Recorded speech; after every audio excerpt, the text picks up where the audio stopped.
Hi, and welcome to the FaCES database training video. This is Stuart Garney with Aurora Research Institute in Aurora, Colorado, and I'll be walking you through how to navigate the database today, so hold on tight. First thing you're going to want to do is find the database on your computer. Mine is right here in the middle of my desktop. Double click it, and the database will open up. First thing to notice is it has the standard minimize and window keys up here, as well as Xing, closing out of it, and you can also close out of it using this exit program button right here. If for any reason you enter the database and there's information in the fields, you can always click this new patient button and it will clear everything to blank so you can enter a new field. You see the cursor is here on date of encounter, which is where you're going to want to start. And click on the little calendar, scroll through and find the date you want to enter. Or you can enter it yourself in this format that the database wants. Something to note is if you type in a wrong day, let's say 13th month, 32nd day, and you try to pass, it will kick it back at you. And another thing is if you have the month incorrect but the day correct, it'll also flip it around for you. Next thing you're going to want to type in is the patient name, which is optional. You can tab to the next one. Also, all these fields are tabbable, so you can use the keyboard tab button. So once you get familiar with this, you can really cruise through this.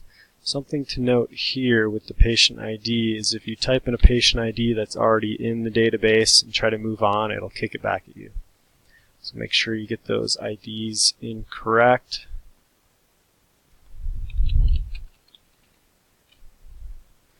Let's give him an ID of 12. Okay, date of birth has another calendar, clinic location, gender identity. So something to note with these drop downs. These are meant for choosing one option. And what's cool about these is it's autofill, so if you start typing it in, it'll autofill it for you, so you don't have to type the whole thing in. Just type the first letter. Same goes for this one. So these ones are made for one or more options, and autofill does not work with these, so be aware of that. So let's just breeze through these. For demo purposes, just type in some information. Once you're done with all of this first section, leave it and come down here to initial screening, and you're going to continue entering data like you were for the top section. You'll see these question mark buttons. You can click on them and it basically gives an explanation of what is in these drop downs next to it. Just keep breezing through this stuff. Once you're done with this first tab, you scroll over to the next tab, which is brief intervention. You'll see these tabs are highlighted in blue, which tells you what tab you're in. And you can continue entering data. It has another question mark for an explanation of what's in this drop down. And these ones too, if you hover your mouse over them, they'll also give you an explanation. And this is only for a few of the fields in here. So let's continue doing that. Alright, this down here, this little section is the add a follow-up intervention date. What you're going to do is click that, choose the patient ID from the drop-down that you want to link this follow-up intervention date to. And there we go. So this person now has the original intervention as well as the follow-up. You click save when you're done, and that will gray out, and you're ready to type in another one. Once you're done with this tab, move on to referral to treatment. Next tab. You can breeze through this. So if you click on yes, this date will ungray, and if you click on the no or the NA, it'll be grayed. And this goes for the same. These are grayed. Click on yes, it'll ungray. Click on no, this will reason will ungray. And for this option, they'll both, or the final option, they're both gray out. So let's just do this for now.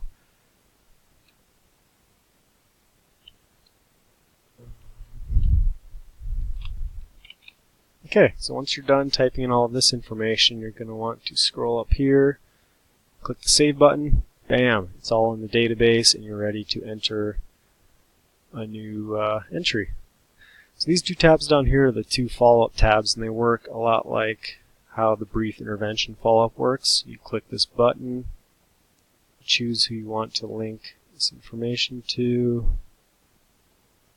click Save, and it grays out and you're ready to enter another. The same thing goes for this patient referral tab.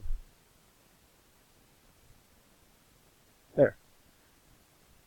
Next thing we're going to want to go over is the search edit button right here.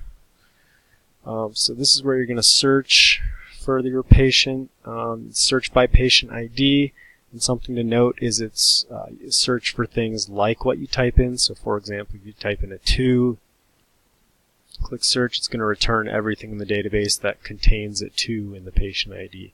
If you type in, let's say, a 3-2, click search, it's going to return everything that contains a 3-2.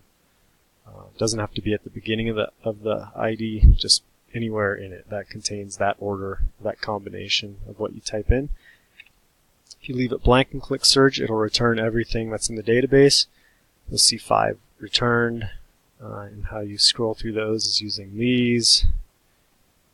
And you can see Herbie Hancock that we just typed in, and all of his information is in here. All of his patient information, here's all of his screening info, all of his intervention info, and all of his treatment info. And down here would be all of his follow-up, so his follow-up screening, follow-up intervention, and follow-up referral attendance. This is all editable in here in real time in the database, so use caution when you're typing stuff in.